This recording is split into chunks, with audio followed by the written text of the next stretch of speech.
Cisão nos orientou no translado até aqui.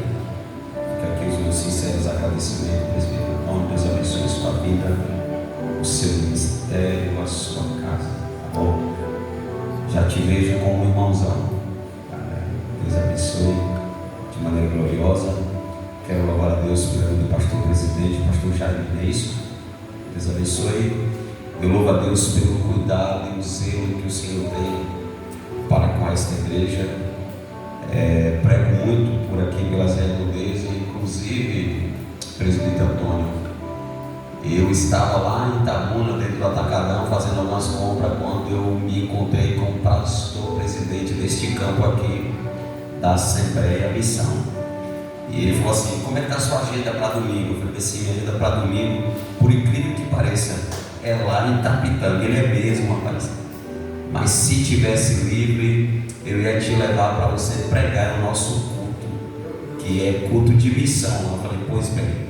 Mas um irmãozão lá já entrou em contato primeiro, e a gente dá prioridade sempre àqueles que nos alcançam primeiro, e ficamos para outra oportunidade de retornarmos aqui.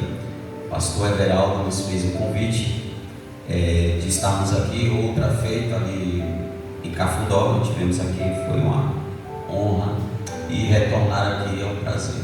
A minha família, da parte do meu pai, é oriunda desta cidade. Dona Vané é a minha avó, Dona Guilma, professora, é a minha tia, Arlete, Paula e por aí vai. São gente da minha família, inclusive estava lá na casa dela agora tomando café. Pastor, Deus abençoe a sua vida. Uma honra ouvir algo de maneira positiva, que o Senhor usou para fechar um pouco a igreja e deslocar toda a congregação para cá. Então, parabéns pela sua atitude, tá bom?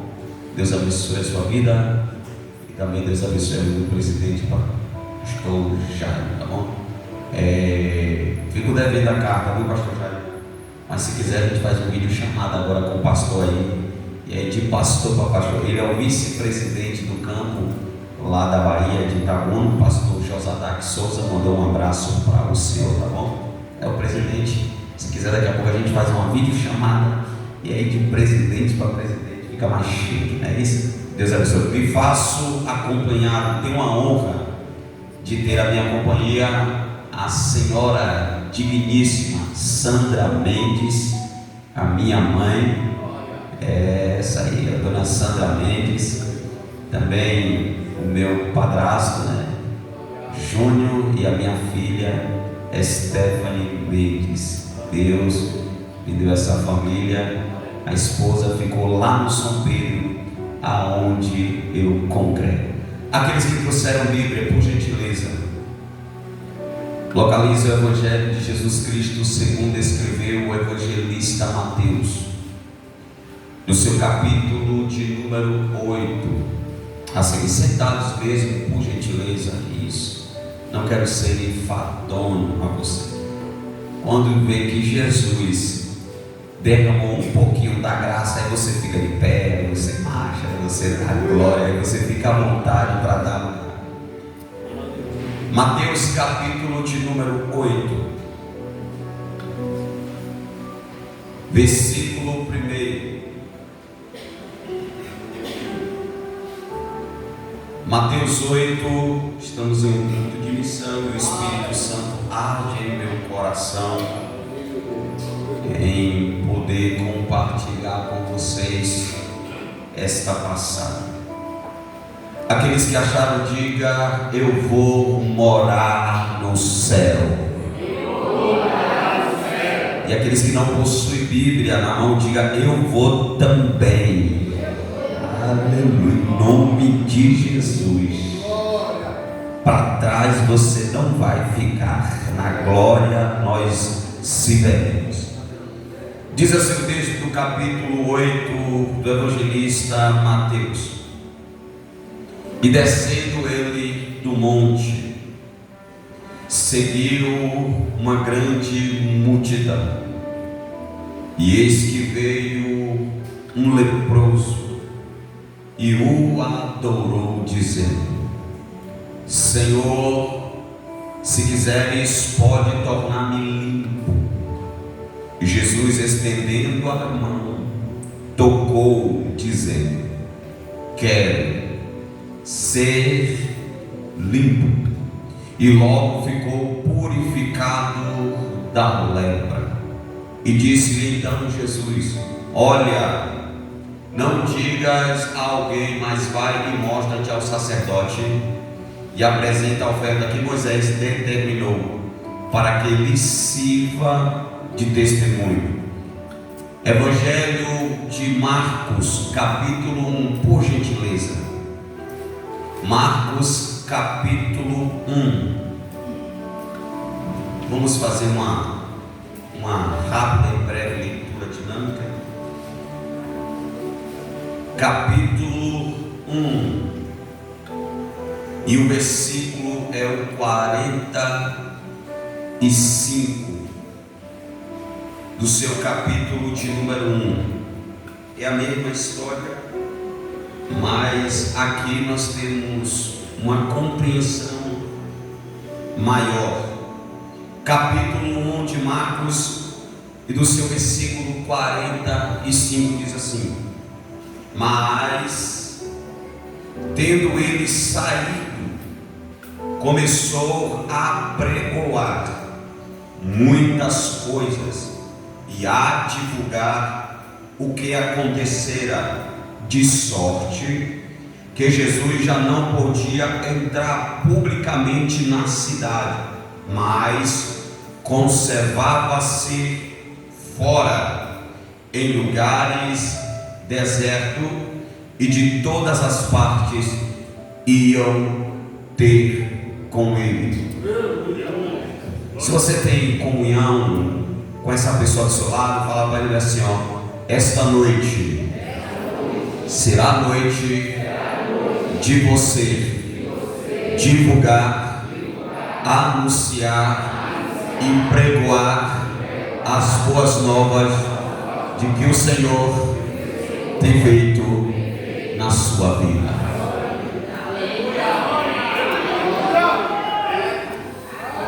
Agora olha para ele e fala assim: não fale comigo enquanto o pregador estiver pregando. Fala para ele assim: se você falar comigo, as minhas dívidas de 2024 vai passar tudo para você.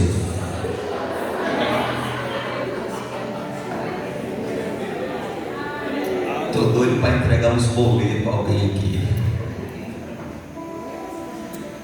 O texto que ora acabamos de ler fala do maior personagem da história do planeta Terra, e muito me alegra em ter o privilégio e a honra de saber que este personagem está aqui em nosso meio essa noite. Glória a Deus. Jesus, ele surge no cenário de muitas dúvidas, incredulidades, perdas, pressão, opressão, depressão, medo, abandono, rejeição, e também espécie de pessoas que viviam às margens da sociedade.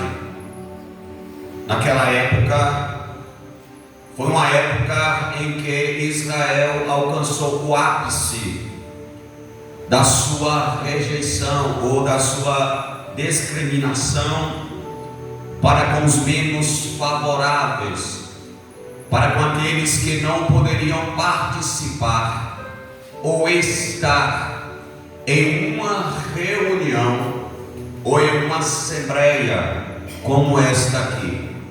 Para você ter noção, para se entrar em um espaço como esse de adoração, aonde se pregava, se ensinava, se narrava a Torá, o Pentateuco, as Escritas, e cantava, ou salmodiava os salmos e os cânticos, pessoas que tiveram ou que tinha qualquer tipo de problema, visível ou invisível, não poderia participar, adentrar, sentar, ouvir ou até mesmo estar no meio de certos ambientes. Só para você ter noção, pessoas que faziam parte de classe como os publicanos, samaritanos, gentios, pagões, leprosos, pessoas com fluxos, pessoas que tinham algum tipo de deficiência física no seu corpo, pessoas que tinham um parente que ocorreu um deslize e vem desde a 14 geração, não poderia adentrar ou participar nem em uma sinagoga e nem no templo. Para você ter noção, nas sinagogas e no templo em Jerusalém existia uma espécie de supervisor. Era ele o responsável em entender e ver de fato quem poderia entrar e quem não poderia entrar. Era ele que ficava com a espécie de ata na mão ou com a espécie de livreto na mão, e ele fazia uma espécie de abordagem de onde você veio, de que tribo você é, de que área você é, de que geografia. Eu vim das partes de Tiro, de Sidom, ou vim de Cesareia de Filipe, ou eu vim lá da Mesopotâmia, ou eu vim até mesmo do lado da Ásia Menor. Essas pessoas não poderiam participar de um culto aonde se falava de vida, de restauração ou de salvação. Essas pessoas eram tidas como excluídos, amaldiçoados, visto como escória da sociedade. Jesus surge neste cenário, só que ele surge neste cenário e ele se aperfeiçoa entre os mestres, ele cresce entre os mestres, ele convive no meio da sinagoga, ele prega na sinagoga, cresceu na sinagoga, conviveu na sinagoga até os seus 30 anos de idade. Jesus sempre teve entre os doutores, entre os mestres, entre os fariseus, entre os escribas, entre os saduceus. Jesus é um judeu ortodoxo, ele sabe muito bem da lei, dos mandamentos, dos decretos, dos princípios. Ele sabe muito bem também das leis que eram consideradas como as leis moisaicas ou as leis dos anciões, as tradições. E Jesus, até os seus 30 anos, ele andou com esse público, conviveu no meio desse público, pregava na sinagoga. Quando ele, como todo jovem naquela época, que estudava na escola sacerdotal, ou que estudava na escola de fariseu, para aprender sobre a lei, para aprender sobre a Torá, e que crescer e alcançar a sua maioridade, o sonho dele era montar um grupo, o sonho dele era montar uma equipe, e essa equipe fazia parte desse grupo. Só para você ter noção, em Israel existia vários grupos partidários: grupo dos saduceus, grupo dos fariseus, grupo dos essênios, grupo dos herodianos, grupo dos batistas e tantos outros grupos. Esses grupos, eles faziam suas reuniões isoladas à luz de tudo e de todos. E Jesus, quando surge no cenário, ele percebe que esses grupos, eles são um pouco que separados, pois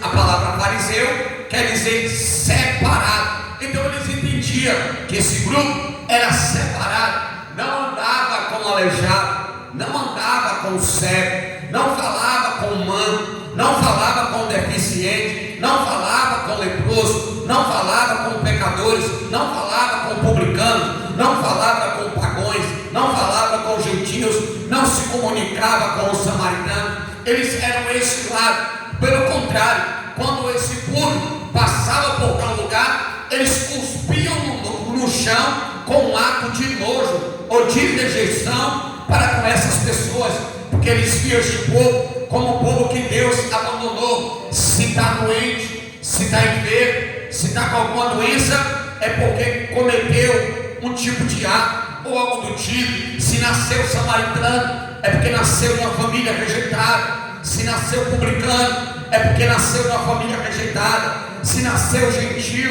é porque nasceu numa família rejeitada. Se nasceu pagão, é porque nasceu numa família rejeitada. Então eles olhavam com esses olhos, os narizes deles eram para cima, eles eram tipo sepulcros encalhados. Até o próprio Jesus falou: é sepulcros encalhados. Por dentro é todo bonito, por fora é todo bonito, por fora é de mármore, por fora é lindo, por fora é perfeito, mas por dentro está podre, porque eles rejeitam, abandonam, excluem. Eles são daqueles tipos que olham a pessoa caída, ferida, e faz como sacerdote, passa de longe, e faz como samaritano, e faz como levita, passa de longe, não se comporta como alguém que vê alguém caído e estende as mãos. Então Jesus, ele surge nesse cenário, presbítero Antônio, e ele está vivenciando tudo isso. Só que quando ele inicia o seu ministério, ele inicia a sua jornada, ele inicia o seu trajeto, ele já começa fazendo diferente. Ele não começa procurando entre os doutores, ele não começa procurando entre os fariseus, ele não começa procurando entre os escribas pessoas para andar com ele, caminhar com ele, ou até mesmo fazer missão com ele. Pelo contrário, ele vai às margens de um mar, aonde tem pessoas frustradas por ter pescado a noite toda e nada ter pegado. Jesus só vai em busca dos frustrados. Jesus só vai em busca dos necessitados. A missão de Jesus é levantar o caído. A missão de Jesus é fazer com que o seu nome seja glorificado pelos pequenos da terra. É esse o padrão de Jesus. Quando ele surge, quando ele começa, as pessoas que estão em volta começam a ver Jesus andar com pessoas do perfil de baixo escalão. Jesus que é poderoso no falar, Jesus que tem autoridade, que tem poder, que tem virtude, está andando com publicano, está andando com nazarenos, está andando com pessoas que vêm de Cafarnaum. Jesus, ele sai montando o seu grupo para uma grande jornada. E aqui para nós, ele só vai em busca dos feios, ele só vai em busca dos exilados, ele só vai em busca dos rejeitados. E isso foi chamando a atenção tanto dos necessitados e também dos fariseus, porque os fariseus ficavam questionando: se o teu mestre, fosse profeta, ele saberia com quem ele está falando, ele saberia com quem ele está andando. Essa pessoa que ungiu ele é pecadora. Aquele moço que entrou na casa é um samaritano, e ele anda com esse povo, ele fala com esse povo, ele convive com esse povo. E é Jesus vivenciando nessa tradição desse povo, que eles faziam separação ou divisão de pessoas. Mas Jesus, ele vem fazendo a diferença, e ele faz tanta diferença que ele começa a tratar de maneira mais sóbria e também mais veemente, porque ele pega quem é aleijado e faz ficar de pé para andar do lado dele. Ele pega quem é cego e faz enxergar para andar do lado dele. Ele pega quem está morto e ressuscita para andar do lado dele. Ele pega quem não tem mais jeito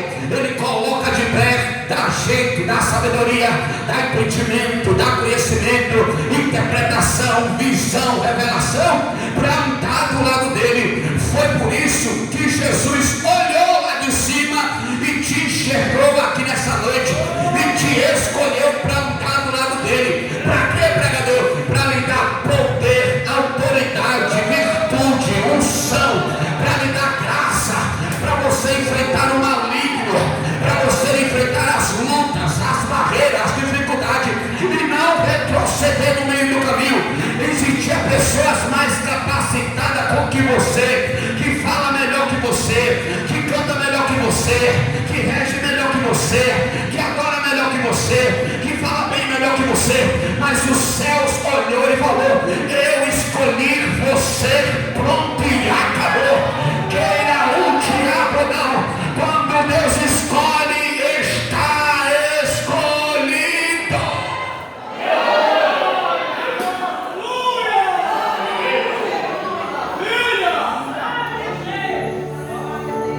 E ele começa a seguir com o seu grupo.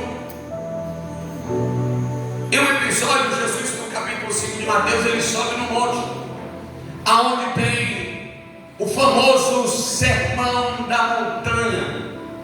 Esse sermão, Jesus demora aproximadamente 6 horas de relógio, porque esse sermão entra no capítulo 5, vai até o capítulo 6. No capítulo 5, 6 e 7, Jesus está no monte.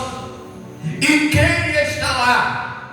A classe de escribas e fariseus estão ouvindo Jesus pregar, anunciar, ministrar e falar acerca do reino e de tantas outras coisas.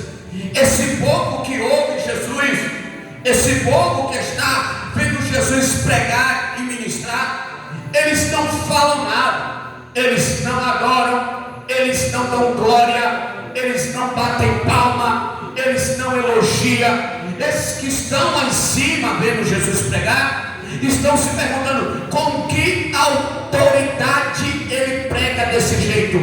Com que ousadia ele ministra? Não é este o filho de José, o carpinteiro de Nazaré, e filho também de Maria? Eles observam, sabe o que? De onde Jesus é, e de que parentesco Jesus é, e de que família Jesus é. Eles não estão observando de fato a mensagem que está sendo transmitida. O que eles estão preocupados é quem é Jesus. Não é este o Nazareno? Não é este da aldeia de Nazaré? Um pequeno vilarejo conhecido mais como a favela de Jerusalém, que tem aproximadamente 300 famílias em um lugar isolado e exilado, de um lugar que ninguém dá nada. Mas é aí que surge aquilo que Deus chama de que chamei para alcançar o mundo. É de onde ninguém dá nada que surge a promessa de Deus. O lugar é pequeno, é isolado, é exilado, mas ele está fazendo a vontade de Deus. E Jesus está pregando. Ele prega 1 hora, ele prega 2 horas, ele prega 3 horas, 4 horas, 5 horas, e todo mundo está ouvindo, e todo mundo está admirado, e todo mundo está observando, e todo mundo está olhando, mas ninguém se dá o luxo de dizer: é este o Filho do Deus vivo, é este o profeta de Israel, é este o escolhido das nações. Ninguém fala. E Jesus, quando ele observa que o sermão já está se encerrando, ele logo fica de pé e chama os seus discípulos para descer do monte. E Jesus, quando está descendo do monte, ele que é onipotente, onisciente, onipresente, ele já entende que quando aqui em cima ninguém reconhece, que quando aqui em cima ninguém me dá um glória, que quando aqui em cima estão se questionando: quem sou eu, de onde eu vim, para onde vou e como surgiu. Lá embaixo tem um personagem. Este personagem, ele está isolado da família há mais de 40 anos. É este personagem que foi acometido por uma lepra, e esta lepra, ela causa muitos edemas no seu corpo. Haja vista que que hoje conhecemos lepra como hanseníase,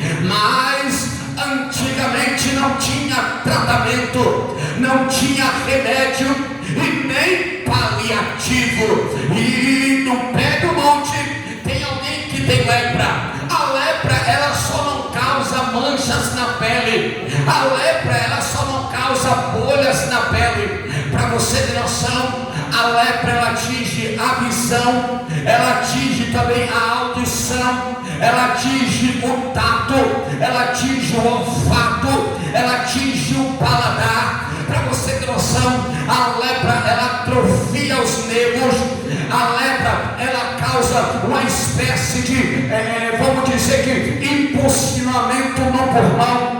Quem respirava 100% passa a respirar 40%. A lepra, ela causa depressão, opressão e medo. Uma pessoa leprosa naquela época tinha que ser isolado da sociedade, tinha que ser jogado aos cachorros ou jogado ao léu. Que ele ouve e diga glória a Deus. Um leproso, ele não poderia entrar em uma comunidade. Um leproso, ele não poderia participar de uma festa.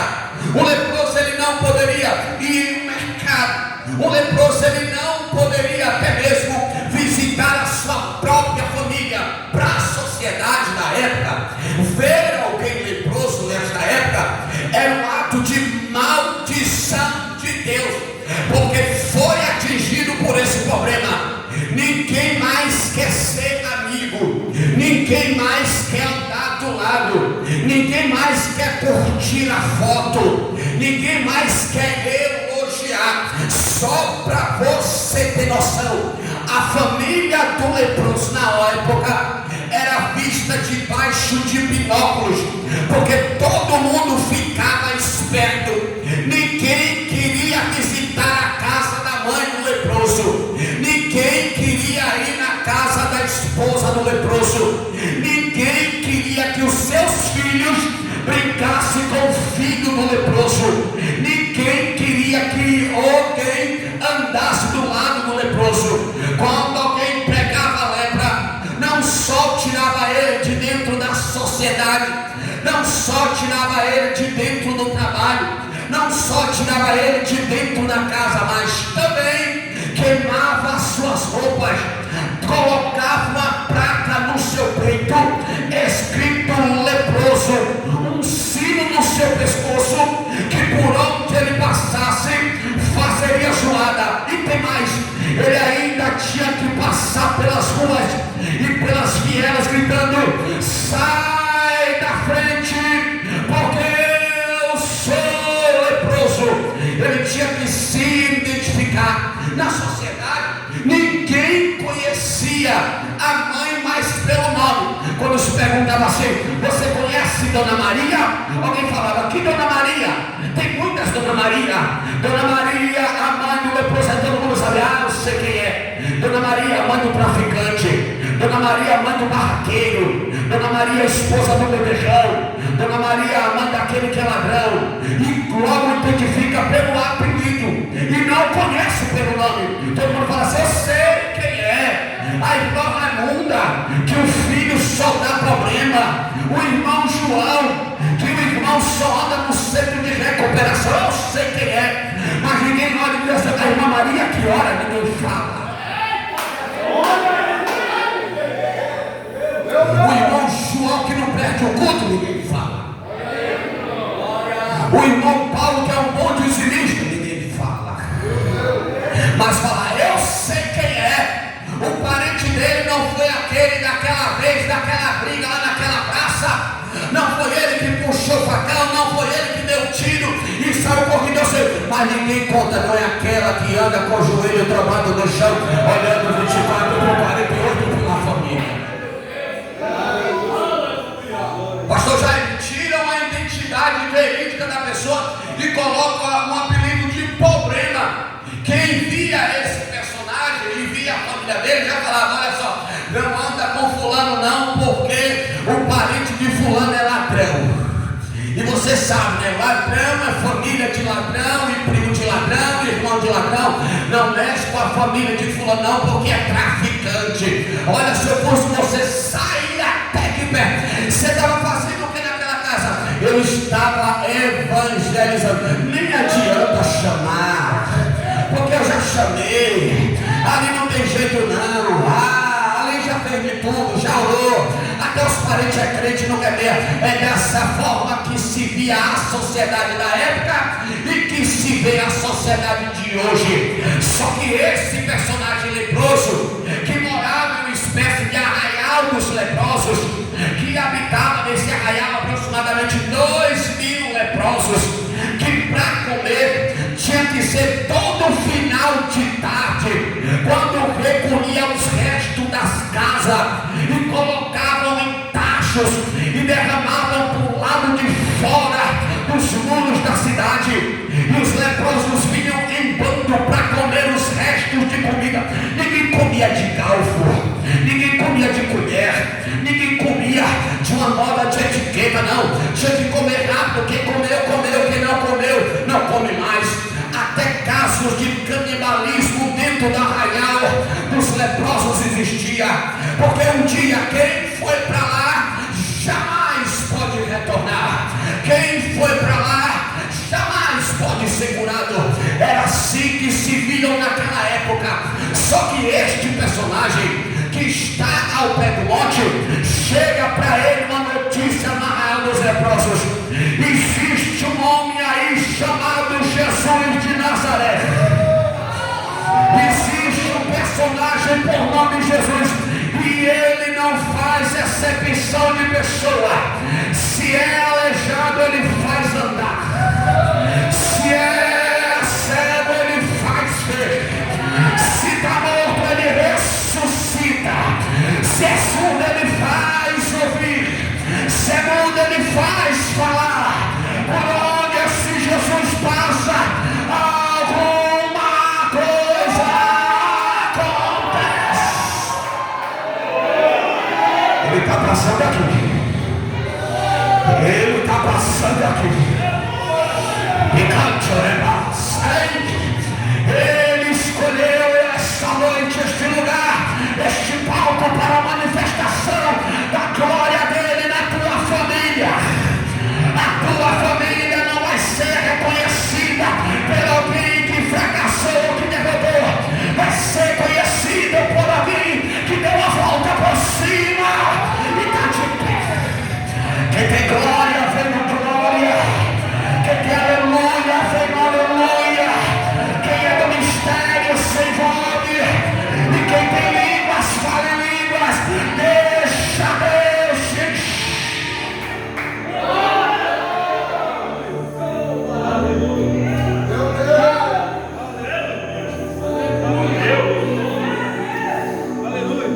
Chamado Jesus é diferente de todos os mestres de Jerusalém, é diferente de todos os sacerdotes de Jerusalém. Todos que vão a ele de maneira nenhuma ele joga fora. Todos que chegam para ele de maneira nenhuma ele abre mão. Esse é diferente. Isso foi despertando uma curiosidade, foi despertando algo tamanho no coração dele. Professor, sabe de uma?